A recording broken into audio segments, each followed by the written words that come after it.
Hi friends, నమస్తే. Welcome back to my channel.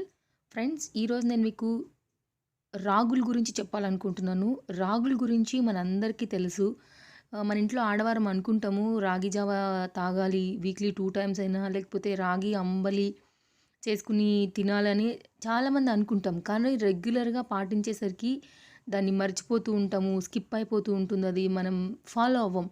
So, మనం వండితే గనక ఆడవాళ్ళం ఖచ్చితంగా మన ఇంట్లో వాళ్ళు గ్యారంటీగా దాన్ని తింటారు. సో, రాగులంటే జనరల్‌గా మనకి కొవ్వు శాతం తక్కువుంటుంది. సో, దానివల్ల ఫ్యాట్ అనేది ఒంట్లోకి రాదు. సో, మనం హెల్తీగా ఉంటామనమాట. అండ్ ప్రోటీన్స్ కూడా బాగా కలిగినటువంటి ఫుడ్డు. సో, చిరుధాన్యాల్లో ఇదొక బెస్ట్ అనమాట రాగులొచ్చేసి. మన ఎముకలు కూడా చాలా స్ట్రాంగ్ అవుతాయి. సో, పెరిగే పిల్లలు మన పిల్లలకి, మనకి ఇది చాలా బలం. సో, నేను చెప్పాలనుకుంటుంది ఏంటి అంటే, మనం ఒకరోజు చేసి, ఒకరోజు చేయకుండా ఇలా స్కిప్ కాకుండా డైలీ గనక మనం వండుకునే అన్నంలో మనం సపోజ్ ఒక పావు కేజీ వండుతున్నాం అనుకోండి రైస్. సో, పావు కేజీ అన్ బియ్యం కడిగి పెట్టినప్పుడు ఒక 2, 3 టేబుల్ స్పూన్స్ మనం కొంచెం బియ్యం కడిగి పెట్టినప్పుడే నానబెట్టేసి సేమ్ పౌడర్‌ని కూడా మనం అన్నం పొంగొచ్చినప్పుడు అందులోనే యాడ్ చేసేస్తే సో, రెగ్యులర్‌గా మనం ఇది ఫుడ్ అనేది తీసుకున్నట్టు అవుతుంది. సో, దానివల్ల మనము మన ఇంట్లో ఆహ్, ఓల్డ్ ఏజ్ వాళ్ళు ఎవరైనా ఉంటే వాళ్ళు కానివ్వండి, మన ఫ్యామిలీ, మన పిల్లలు అందరూ గూడా చాలా స్ట్రాంగ్‌గా అండ్ హెల్తీగా అవుతామనమాట. అండ్ ఎక్కువ ఆకలి కూడా ఎయదు. అండ్ బ్లడ్‌లోకి ఇది గ్లూకోజ్ లెవెల్స్‌ని కూడా తొందరగా దించదు కాబట్టి షుగర్ ఉన్న వాళ్ళకి కూడా ఇది చాలా మంచి ఫుడ్. అలాగే లేని వాళ్ళకి కూడా ఇది హెల్తీ ఫుడ్. సో, ఫైనల్‌గా ఇది చెప్పాలా? ఇది మాకు తెలీదా అంటే తెలుసు. కానీ రెగ్యులర్‌గా దీన్నెవరూ కూడా పాటించరు.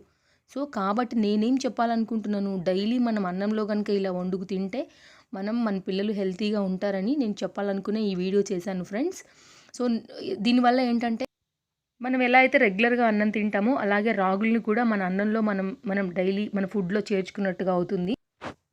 దీనివల్ల కొద్దిగా కలర్ అనేది చేంజ్ అవుతుంది. సో, ఆఫీస్‌కి వెళ్ళే వాళ్ళకి కానివ్వండి, ఇంట్లో పిల్లలు కానివ్వండి, స్కూలుకి తీసుకెళ్ళినప్పుడు బాక్స్‌లో కలర్ ఒకలా ఉంది అని మేము తీసుకెళ్ళము.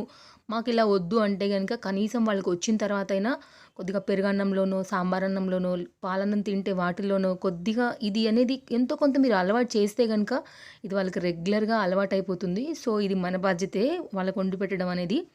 అండ్ ఫ్రెండ్స్, బెటర్ ఏంటంటే కేజీ 35 రూపీస్ ఆర్ 30 రూపీస్ దొరుకుతుంది. కాబట్టి పౌడర్ మీరే మీ చేతులతో పట్టించుకోండి. సో, బయట దొరికే పౌడర్‌ని మనం అంత నమ్మలేమనమాట. దానిలో ఏం పౌడర్‌లు కలుపుతారని మనకు తెలీదు కాబట్టి. సో, పట్టించుకోవడం అనేది బెటర్. అండ్ రెండోది నేనేం చెప్పాలనుకుంటున్నానంటే, మీరు స్టీల్ డబ్బాలో పోస్తే గనక గ్యారంటీగా మర్చిపోతారు. కాబట్టి ట్రాన్స్‌పరెంట్ డబ్బా, ప్లాస్టిక్ డబ్బాలో మీకు కనపడేలాగా మీరు మీ కిచెన్‌లో రెగ్యులర్‌గా ఉప్పు, కారం వీటి పక్కగా వాటిని పెట్టుకుంటే గనక మీ కిచెన్‌లో రోజు ఎదురుగుండగా కనపడుతుంది. అండ్ మీకు గుర్తుంటుంది. అండ్ ఫ్రెండ్స్, మీరు నా ఛానల్ సబ్స్క్రైబ్ చేయటం మర్చిపోకండి.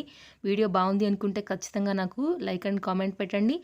ఓకేనా ఫ్రెండ్స్? చూడండి, డ్రై అయిపోయిన తర్వాత ఆఫ్టర్ 5 మినిట్స్ ఇది నాకు తినడానికి రెడీ అయిపోయింది.